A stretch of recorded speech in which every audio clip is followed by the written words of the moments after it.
Evolución cultural desde la antigua, con intelectuales, la gran mayoría son historiadores, también, bueno, entremezclaron como economistas, muchos de ellos fueron escritores, es decir, literatura, arte, y que dejaron huella muy importante en el ámbito de las ciencias sociales. Y solo hay un ejemplo de una religiosa y dos ejemplos en África, muy importantes en la literatura africana. Comienzo por la Edad Antigua, con ejemplos griegos y uno romano. Dion Casio fue historiador y senador romano de origen griego. La obra es historia romana de gran valor documental. Teógenes fue poeta griego. Dion Casio destacó en el ámbito de la historia, además también de ser político como senador. Timoteo fue escultor griego. Hacia el año 375 a.C. trabajó en el templo de Asclepio de Epidauro y se le atribuyó una escultura de Leda, conocida por copias posteriores, y la de Hipólito de Trecena. Desde el año 350 a.C. tomó parte, junto con otros escultores, en la decoración del mausoleo de Halicarnaso, y la obra que se encuentra en la diapositiva es Leda y el cisne.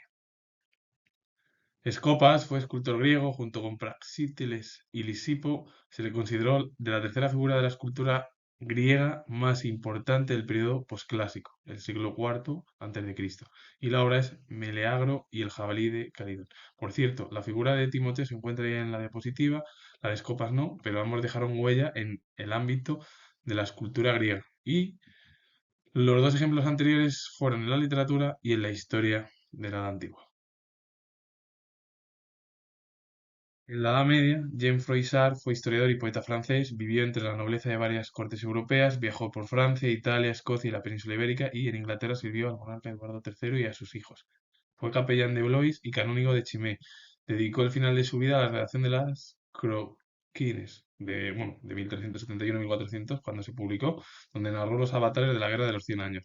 A modo de fábulas, estas crónicas comprendieron detalles sobre las bodas, funerales y batallas, y a ellas se debió el conocimiento buena parte del que se tuvo de Francia en el siglo XIV. Cultivó también la poesía y el género caballeresco, un hombre que fue importantísimo y que estuvo trabajando en las noblezas de las diferentes cortes europeas. Bueno, estuvo en Francia, Italia, estuvo en Reino Unido, bueno, pues por ejemplo en Inglaterra, en Escocia, incluso en la península ibérica, es decir, en España y Portugal. Estuvo por diversos países europeos. Y lo de las croquines, que fue la obra máxima suya, fue al final esos avatares de la Guerra de los Cien Años. Y luego lo que realizó en sí eran fábulas, estas crónicas comprendieron los detalles sobre todo de las bodas, funerales, batallas, el conocimiento al final en buena medida de lo que surgió en Francia en el siglo XIV. Y bueno, pues aparte también cultivó poesía, siendo poeta, aparte de historiador, pero también el género caballeresco.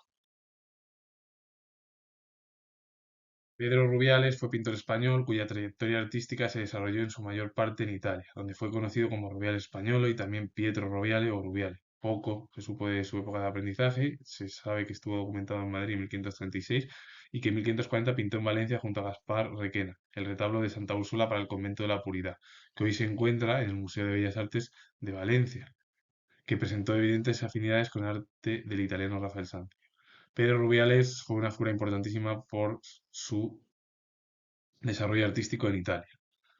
Y le conocieron como Roviale Españolo, Pietro Roviale, Rubiale, más o menos, y luego se supo poco de su aprendizaje artístico. Es verdad que su documentación apareció en la capital española, que luego estuvo trabajando en Valencia junto a Gaspar Requena y que a partir de ahí, bueno, pues hizo lo del retablo de Santa Úrsula para el convento de la Puridad, que hoy en día se encuentra en el Museo de Bellas Artes de Valencia, y que presentó afinidades artísticas como pintor con un pintor italiano que es importantísimo y fundamental entender dentro de la historia del arte como fue Rafael Sanzio.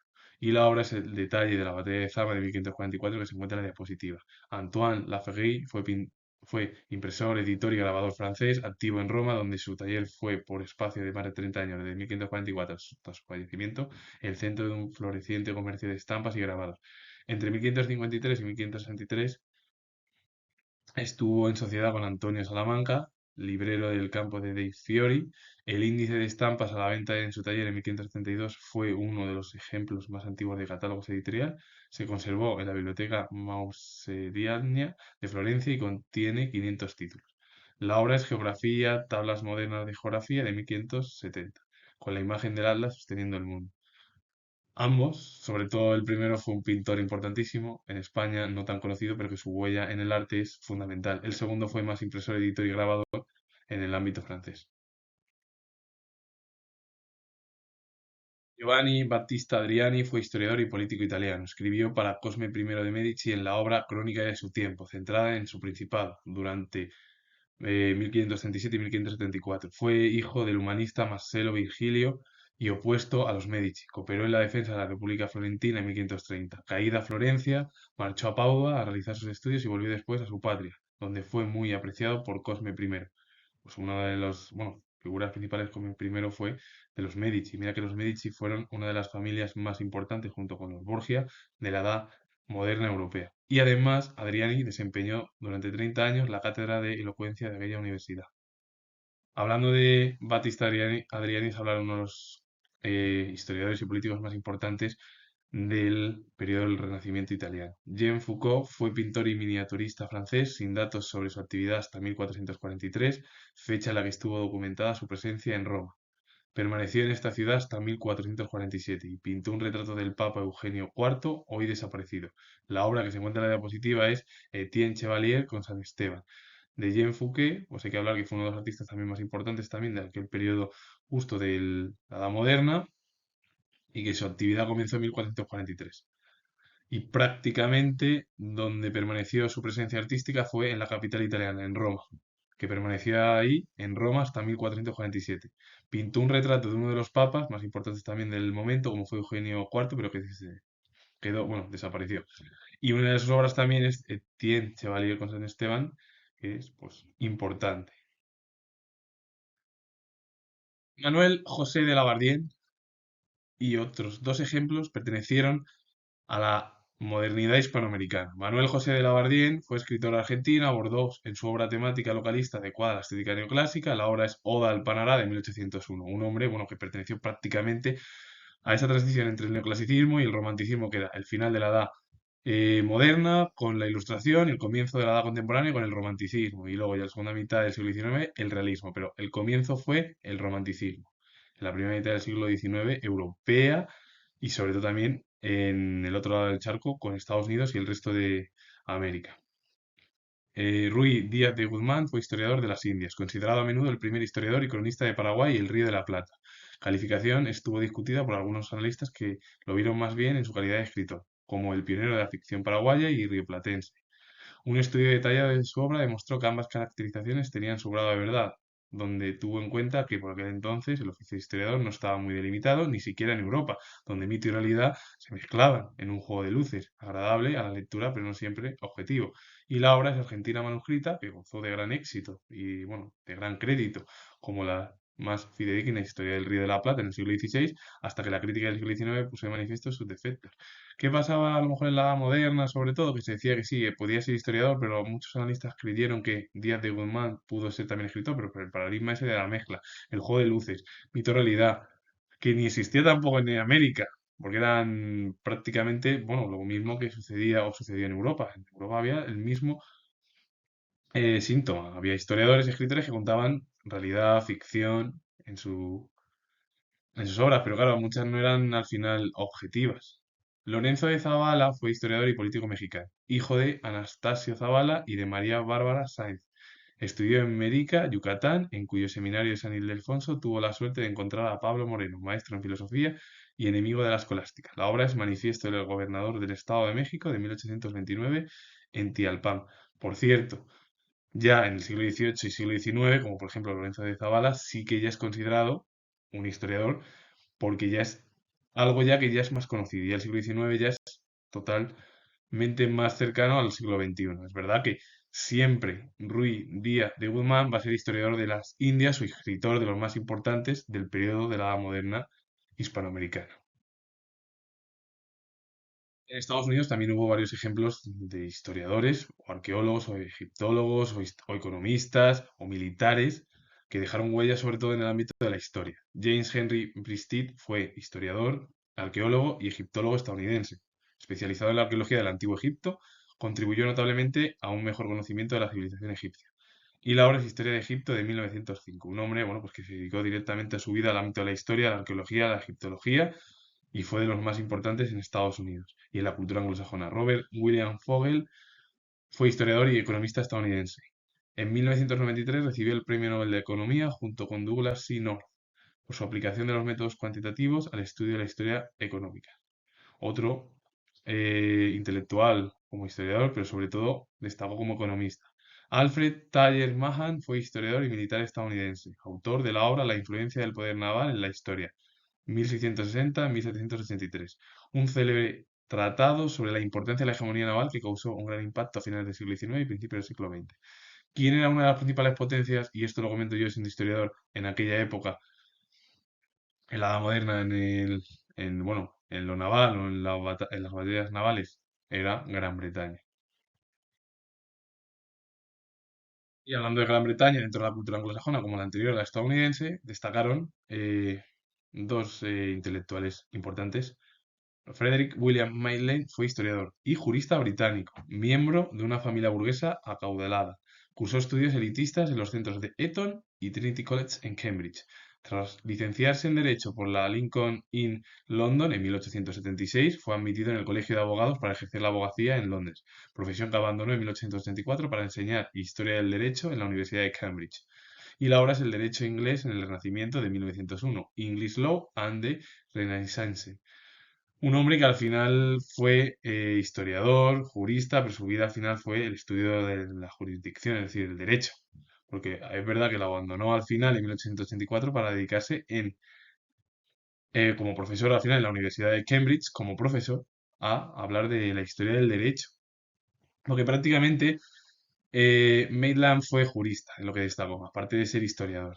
Lawrence Binyon fue historiador de arte, poeta y dramaturgo británico, interesado desde muy temprana edad por los estudios artísticos. En 1893 obtuvo una plaza de funcionario en el British Museum, institución en la que desempeñó una importante labor durante 40 años.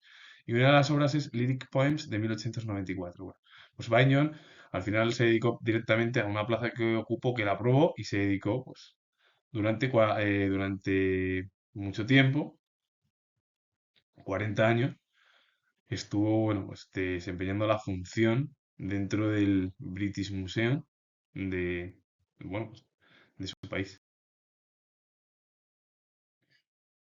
William James Astley fue historiador y economista británico. Tras terminar en 1861 la carrera de historia en la Universidad de Oxford, ingresó 7 años más tarde en la Universidad de Toronto, en Canadá, para hacerse cargo de la cátedra de Economía Política e Historia Constitucional, en la que permaneció 4 años. Y una de las obras es El problema de los aranceles de 1903, Tariff Problem. Por cierto, comento, hoy en día se está hablando mucho de Donald Trump con los aranceles con respecto a Europa y a otros vecinos, como entre ellos pueden ser Canadá y México. Los aranceles al final lo que prioriza, y esto lo digo yo, o lo que está intentando priorizar el propio presidente estadounidense es su nación. Y el problema es que puede perjudicar al resto de los principales aliados como son dentro del ámbito político, económico y social, que es prácticamente el mundo occidental, entrando incluso con Australia, Nueva Zelanda y otros países, entre ellos, por ejemplo, en Asia, como Japón, por poner algunos ejemplos, o Corea del Sur. Clemens Robert Markham fue historiador, geógrafo y explorador británico. Tras el traslado de su familia a Essex, inició sus estudios en el colegio privado de Chin, desde donde se trasladó a la escuela Westminster de Londres.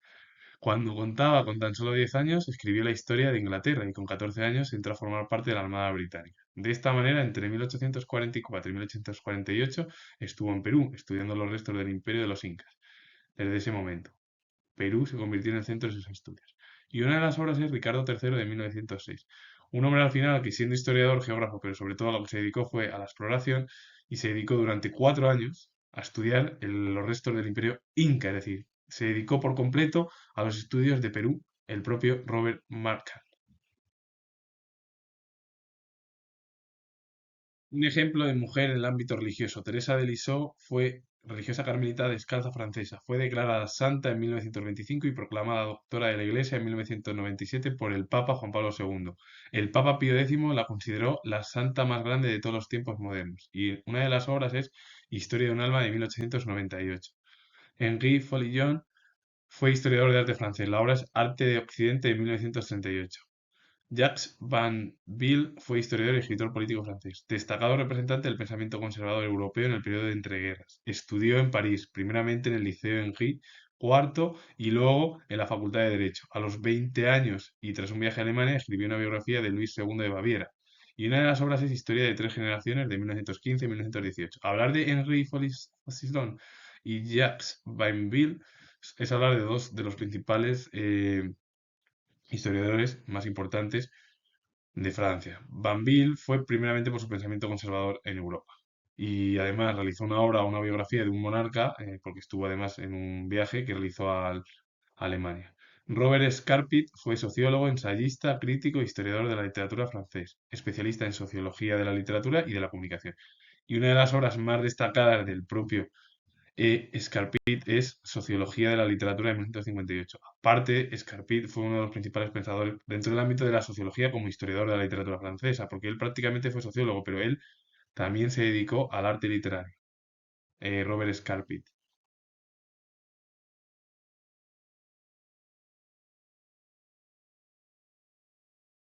En Alemania también hubo importantes figuras dentro de la historia. Walter Fried Otto fue historiador de las religiones alemán, fue profesor en las universidades de Viena, Basilea, Frankfurt y Königsberg, es decir, que estuvo en diversos países, entre ellos Austria, Alemania aparte y también Suiza. Y la obra es Los dioses de Grecia de 1929, un ensayo que tuvo gran resonancia. Erwin Panofsky fue historiador del arte alemán, se licenció en Friburgo en 1914 y fue profesor de Historia del Arte en la Universidad de Hamburgo entre 1921 y 1933. Ese mismo año, la llegada al poder de Hitler y de los nazis, se trasladó directamente el propio Panofsky a Estados Unidos, donde fue profesor en el Institute for Advanced Studies de Princeton y la Universidad de Harvard.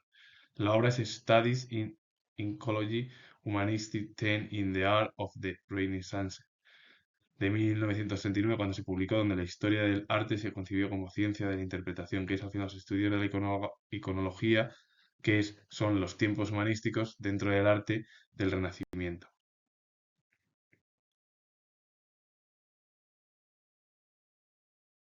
José Coroleu fue historiador, escritor y abogado español, estudió Derecho en la Universidad de Barcelona, ocupó diversos cargos políticos y colaboró en los principales periódicos y revistas de Barcelona y de Madrid, es decir, en las dos principales ciudades españolas. Y eso que hay muchas más importantes, aparte solo de Barcelona y Madrid. Fue uno de los potentes de las bases de Manresa, documento de reivindicación catalanista elaborado en 1892 por la Asamblea de la Unión Catalanista, y la obra en los foros de Cataluña de 1879. Bueno, prácticamente Coroleu fue uno de los principales intelectuales de España, pero también dentro del ámbito de Cataluña. Martín Ferreiro fue historiador, geógrafo y cartógrafo español, fundador de la Sociedad Geográfica de Madrid. Publicó varias obras históricas y geográficas. La obra es Las Islas de Sandwich descubiertas por los españoles. Narciso Alonso Cortés fue poeta y erudito español. Fue catedrático de literatura y miembro de la Real Academia de la Historia de la Lengua, fundador de la Revista Castellana. Además, también destacó como investigador e historiador. Y la obra es el teatro en Valladolid de los siglos XVI al XVIII, de 1925. Por cierto, esa obra se cumple en 100 años, porque estamos en 2025, 1925, cuando se publicó. Y hablar de Cortés es hablar de que aparte de ser erudito, escritor, que es todo ello, él también se dedicó por el ámbito de la investigación y de la historia, siendo además catedrático, también aparte que fue catedrático de literatura. Y estuvo, bueno, como miembro de la Real Academia de la Historia de la Lengua y fundó pues, la revista castellana. Joaquín Yarza Luaces fue historiador del arte español, estudió Historia del Arte en la Universidad Complutense de Madrid, de la que comenzó su labor como docente tras doctorarse, y desde 1964 fue profesor del Departamento de Historia del Arte de la Universidad de Barcelona, Bellaterra, cuya revista Día codirigió. Y una de las obras es La Edad Media de 1988. Un hombre que dejó huella al final como catedrático, como profesor en Madrid y además también en Barcelona. Eduardo de Hijonosa y Naveros fue historiador y jurisconsulto español. Miembro del Partido Conservador, ocupó el cargo de gobernador civil en Valencia y de Barcelona y fue director general de Instrucción Pública. Profesor en la Universidad de Madrid y académico de la historia. Se especializó en historia de las instituciones jurídicas y del derecho español, en particular el medieval, y fue el primero en dar a esta disciplina un carácter científico.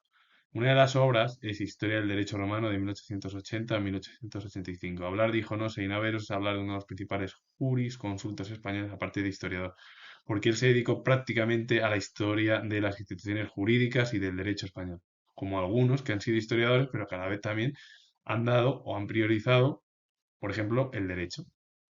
Y el caso de Hijonosa y Naveros, así es como lo priorizó, y encima, dentro de la cultura española, y una figura o un intelectual tan olvidado y muy importante dentro de España.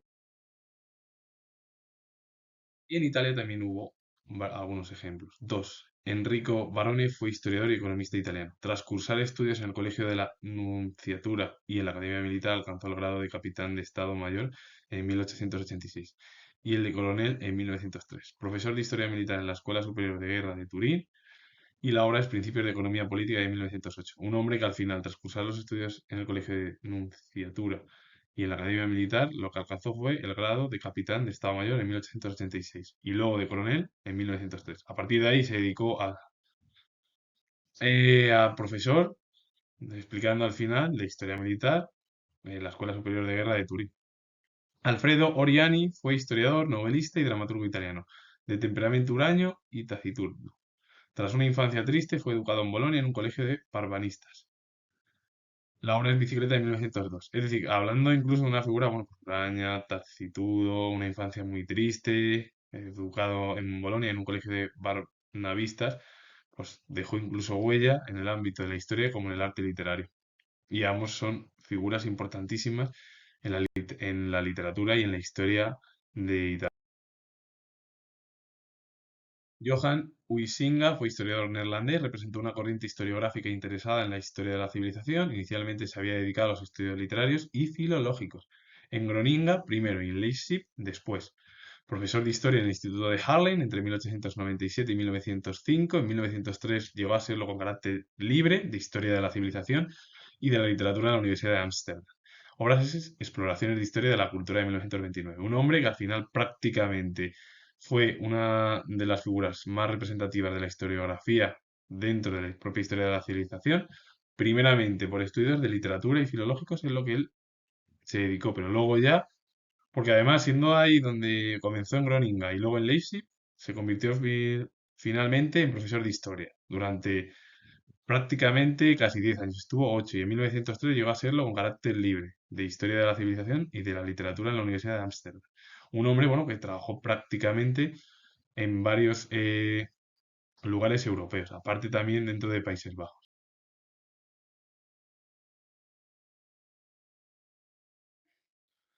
Y en Hispanoamérica también ha habido grandes historiadores. Juan Benjamín Terán fue historiador argentino, estudió Derecho y Ciencias Sociales en la Universidad de Buenos Aires y consiguió la licenciatura en 1902, año en el que comenzó su labor como profesor de lengua castellana y filosofía en el Colegio Nacional. La obra es El nacimiento de la América Española de 1927.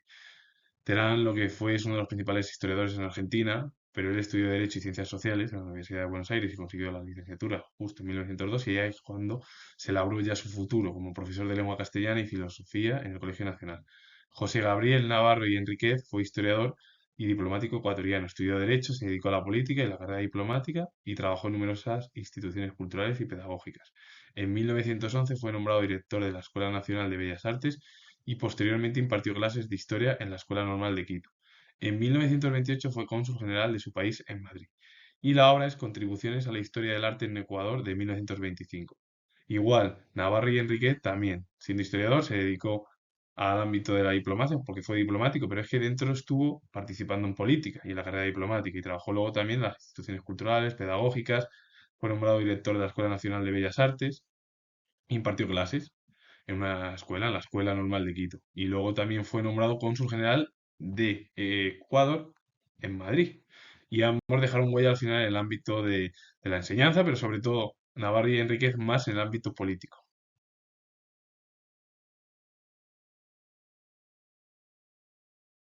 Martín Noel fue historiador y arquitecto argentino, introductor del estilo colonial en los edificios bonaerenses. Formado en París, fue discípulo y ayudante de Gromot, en la capital francesa, cursó estudios en la Escuela de Bellas Artes y se graduó en arquitectura. De regreso a su país, ejerció como profesor de Historia del Arte en la Universidad de Buenos Aires. Una de las obras que él realizó siendo arquitecto, Embajada Argentina en Lima, en la que se encuentra la diapositiva al lado del propio Martín Noel. Por cierto, él fue arquitecto y se formó siendo discípulo y ayudante de Gromot, en París, en Francia. Y es donde realizó los estudios de Bellas Artes al final. Y con ello se graduó en arquitectura, de lo que fue, bueno, pues una figura importante dentro del propio arte. Luego es verdad ya que ya ejerció pues el profesorado en su país, en Argentina, en la capital. Celso Furtado fue historiador y economista brasileño. En 1944 se graduó en Derecho en Río de Janeiro y 4 años más tarde obtuvo el doctorado en Economía en la Universidad de París. Entre 1958 y 1961 dirigió el Banco Nacional de Desarrollo Económico de Brasil, cargo desde el que concibió y fundó la Superintendencia para el Desarrollo del Nordeste, que es SUDENE, una agencia gubernamental pionera cuyo objetivo debía ser impulsar el desarrollo económico y de la cual fue superintendente desde 1959 hasta 1964. Claro, lo que habla al final él fue, aparte de que fue economista, a lo que se dedicó el propio Furtado, Celso Furtado, siendo historiador, pero su carrera más importante o su vida laboral fue la de la economía, intentando, bueno, pues llevar a cabo desarrollos en su país. Brasil, después del milagro de 1931, es una de sus obras. Pero claro, hablar de Celso Furtado es hablar de uno de los economistas más importantes del ámbito iberoamericano, porque lo que intentó, y sobre todo más, no de solo de Iberoamérica o de América del Sur, sino también intentó llevar a cambios económicos y realizar reformas, además siendo nombrado superintendente durante varios años, durante en 5 años. Y bueno, pues dejó huella en el pensamiento económico de Brasil.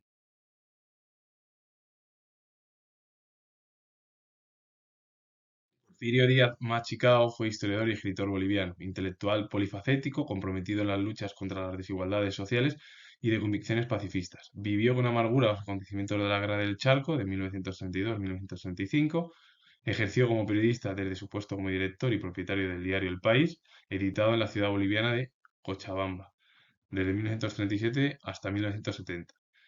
Y la obra es Cuentos de dos climas de 1936. Es verdad que él vivió ahí esa amargura, los acontecimientos de la Guerra del Charco que se produjeron en su, bueno, un conflicto.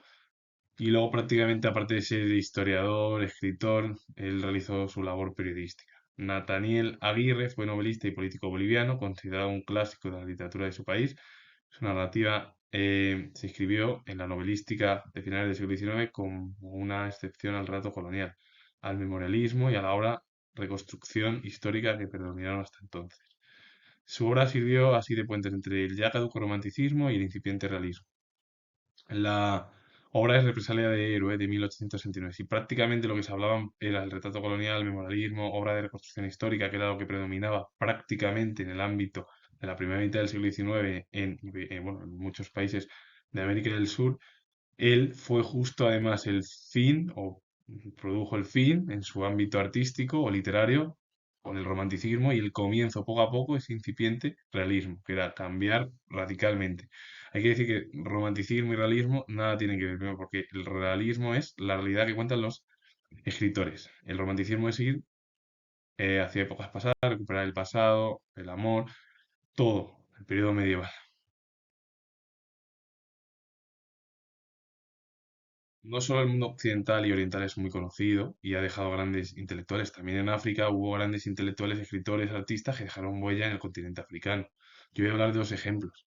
Virago Diop fue poeta y cuentista senegalés en lengua francesa, nacido en una influyente familia de la etnia Wolof. Hizo el bachiller en Senegal, en su país, y luego viajó a Europa, a Francia, junto con a su compatriota Leopold Senghor, otro de los principales poetas o escritores, y además Senghor también fue político. Fue uno de los promotores activos del movimiento de la negritud. Sus primeros poemas fueron publicados en la Anthologie de la Nouvelle Poésie Nègre et Malgache, editada por Senghor, que constituyó un hito de la literatura africana moderna. Y la obra es Contes de Agua de 1977. Birao Diop fue uno de los principales, junto con Senghor, más importantes dentro de la escritura africana. Eric Eustace Williams fue historiador y político de Trinidad y Tobago, fundador del Movimiento Nacional del Pueblo en 1955, fue ministro de Finanzas entre 1956 y 1981 y jefe del gobierno desde 1959 hasta la independencia del país, cuando pasó a ser primer ministro en 1962, cargo que conservó junto con el de ministro de Finanzas hasta su muerte al vencer su partido en las sucesivas elecciones. Fue autor de varios trabajos que estudiaron el problema de la esclavitud en las Antillas y fue director de la revista Caribbean Historia Review. Y luego una de las obras de Eustace Williams es Historia del pueblo de Trinidad y Tobago. Por cierto, Eric Eustace Williams fue prácticamente político, porque prácticamente realizó su vida política siendo ministro de Finanzas entre 1956 y 1971, y jefe del gobierno desde 1959 hasta su independencia, la independencia de Trinidad y Tobago, ministro desde 1962 porque derrotó a sus rivales políticos, bueno, pues hasta durante casi 30 años estuvo en el poder, y luego es verdad, bueno, pues que se interesó por el estudio de la esclavitud en las Antillas, y es verdad que también dejó huella en la historia, bueno, como historiador y en las ciencias sociales africanas. Así que con ello finalizo. Comento que soy historiador y si os ha gustado este vídeo relacionado con el mundo cultural em, europeo y también ejemplos en África y algún ejemplo religioso de una mujer, pues darle a like, suscribiros, comentar y vuelvo a repetir que soy historiador y nos vemos en el próximo vídeo.